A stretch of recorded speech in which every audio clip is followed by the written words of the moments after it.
Hello everyone, welcome to a new unit of study in Studio and Art. I'm Mr. Monroe, and today we're going to be talking about contemporary African textile art. So in my study, in trying to find something interesting for us to be working on in a three-dimensional way for Studio and Art, usually we do ceramics, but with social distancing and with not being able to have access to the kilns for you guys for this next year, I thought it might be nice to have something that is more close to home for you guys, since not everyone has a kiln. I don't even have a kiln. I have it at the school. So I wanted to discuss some contemporary African artists in the field. And from the outset, let me just say, I've already done this like 10 times, so please forgive me for any verbal blunders. This is uncomfortable because I'm used to seeing you guys in person and not this way. So let's get the apology out of the way first. So contemporary African textile art. When I say this, I don't mean these three, as beautiful as they are. These are Dutch works that have been traditionally traded back and forth between Africa and the Netherlands. So while they're beautiful, it's not what I'm thinking about when I'm thinking about textile art, as lovely as this is. If you do like things like this, we have an amazing fashion class taught by Ms. Brooks, and you can take one of those classes. But for today, I'm thinking more about artists who use textiles in a new and kind of like groundbreaking way. So I'm thinking specifically about Nicolas Lobo, Atsui, and Hassan Moussa. For this project, you guys are going to be creating a piece of art yourselves that delves deep into either one of these three artists or into another artist that's contemporary African, which you can go into research about what are their inspirations, why do they make what they make, and then create something based on that inspiration. So let's get into it. So first things first, this isn't also not what I'm talking about. As beautiful as these pieces of work are, two of them, the mask on the left and the Benin bras sculpture on the right, are not contemporary. When I say contemporary, I mean people who are alive. And I would say for the same thing, the reason in the middle, we have Jean-Michel Basquiat, and he is also not alive. He's passed away. He was a pop artist with Andy Warhol in the 80s. So not who I'm thinking about when I'm looking at these three. I'm looking for fabric pieces. I'm looking for contemporary African art. Number one, we have Nicolas Lobo. This is a South African artist. He is Xhosa, and his works are titled in Xhosa. So we have Ingubu Yesizwe is my guess, from 2008. And this is a large amphibious kind of sculpture. So not what you'd think of when you think of a textile piece. So usually we think of, for textiles, we think of things that are flat along the wall, beautiful things put together, maybe like quilting is what we usually think of when we think of like fabrics and textiles. So I want to show something first that's not exactly like that. He makes big sculptures that are sewn together. Primarily he uses leather, as we can see from off to the left here, and the Xhosa culture, cattle was seen as wealth. So when you have all these scraps, it's like putting together things that you think are valuable. So these are all valuable, and by putting them together into a new way, it's kind of like showing this interweaving of like possibly different kinds of wealth. Lots of ways to interpret it, but I just wanted to show, first of all, it can be three-dimensional. So this is a large piece that's in the Tate Gallery in London. But here, I'm just showing a detailed shot to show you all the ribbons that he uses to tie together these leather scraps. And here's a larger piece that you can see the full thing, where he has incorporated other elements. We have these like bars holding up and wire tying together this cow skull into the leather piece that's down below. We have all these ribbons that he used to sew are all scattered around the piece itself, so another really nice one. I don't want to try and pronounce this one, so I'm going to leave it to you guys. If you'd like to know how it's pronounced, you can type that on YouTube and try and find a video where he talks about it. Speaking of, I do want to share with you guys one short clip from Nicolas, if I can play it.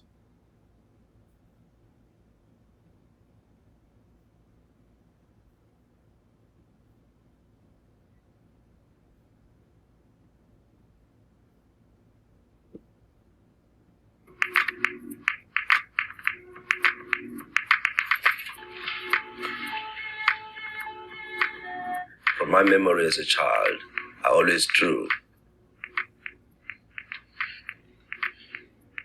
But I'd find myself constructing things. I'd always show my grandmother and one of my aunts, and they'll say to me, "Ulichule." Ichule means a creative person.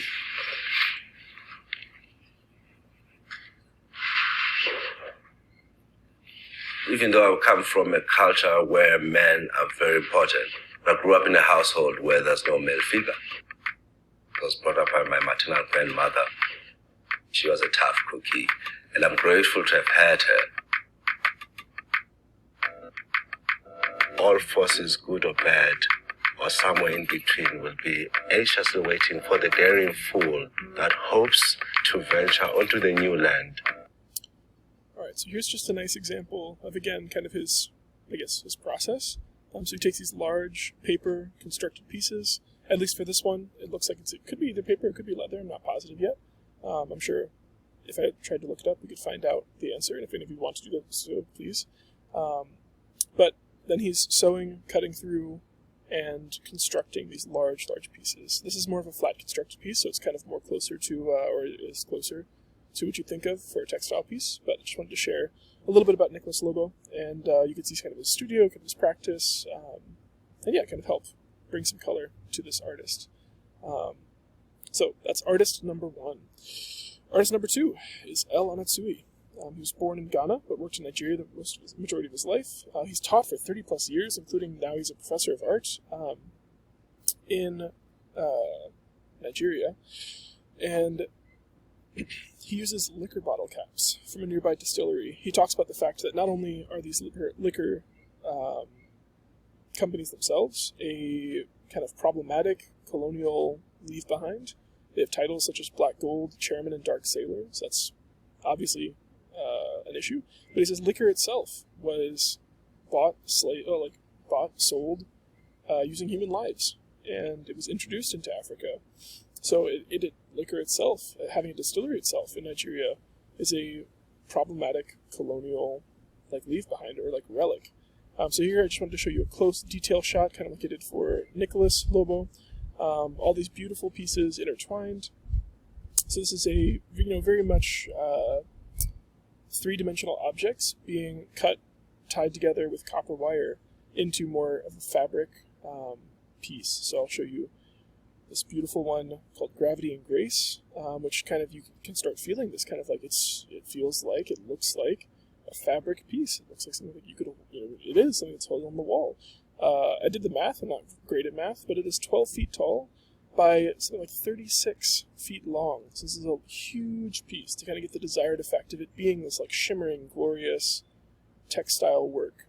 Even though it's made with things that are distinctly not textile. It's made with things that are very much three-dimensional pieces that are cut and put together into this beautiful configuration. So again, another nice example. If I may, I'll try and do a video, if I can figure it out this time a little better than I did last time. So here is Atsui, and he's talking about his work and what is important in the studio.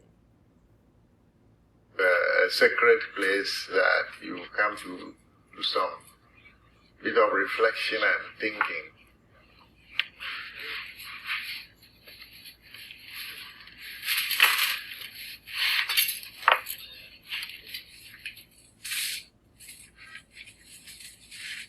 For each new, say, pattern or texture that I'm introducing, I have to show them how it's done.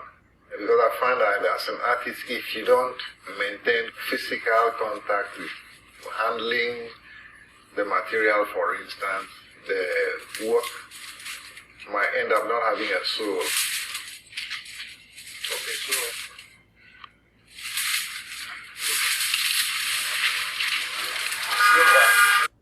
really nice. Hopefully you guys are enjoying these as much as I am, but who's to say? And you're not here to complain about it, so there we are. So yeah, that was Atsui. Beautiful pieces. Really nice. My third one is a more, again, kind of non-traditional choice. His name is Hassan Moussa, and he creates these gorgeous fabric pieces. So this is more like quilting, but he mixes together ink work and painting along with the quilting itself. He was born in the Sudan, where he earned his master's degree, and then currently lives and works in the south of France, where he earned a doctorate in fine art and art history. His work is a mixture of textile, painting, calligraphy, usually with elements of Western culture being brought in. So in this case, saying there's no tigers in Africa, well, it's just a fact, but perhaps people don't know that. We have some kind of possibly United States flag off to the right, could be wrong. But yeah, very beautiful quilted pieces together that we can see. This is assembled textiles. And then we have another example here. I love you with my iPhone. A man who, again, we have a Western image of this, traditional oil painting, but it's a man with a beard. And we have an inclusion of pop culture, modern. We have an American flag in the background. So obviously it's a critique of Western culture, but using a new media. Here is, really quickly, just an example of some of his works and him talking about his art. I am very happy when someone looks at my work, because I think today there are so many good artists and there are so many good work in the world.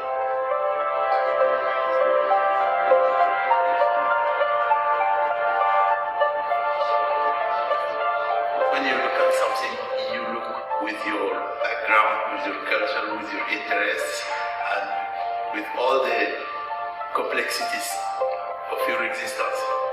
Sometimes people may look at my work and say, well, this is not right. And sometimes I have people looking at my work and say, well, you are wonderful, this work makes me feel better. So a little bit from the artist himself, and I want to share with you guys just a quick video that also has some more of his pieces.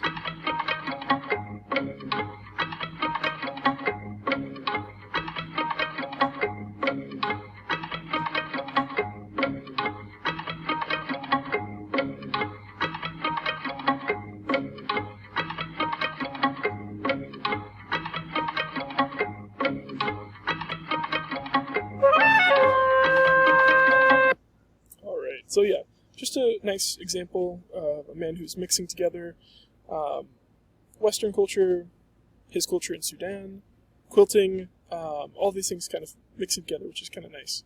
So yeah, there are 3 examples of textile artists. Again, I'm hoping you guys can kind of break the boundary of what exactly that means, either by using non-traditional media or creating something that's not traditionally a 2D surface, a 3D sculpture perhaps, but with 2D objects. So there's a lot of flexibility here. There's a lot of areas that you can use as inspiration. You're welcome to use any of these 3 artists as inspiration for your own work. But I'm excited to see what comes of this. So thank you all so much, and I apologize for any of my verbal blunders during this time. Have a good day.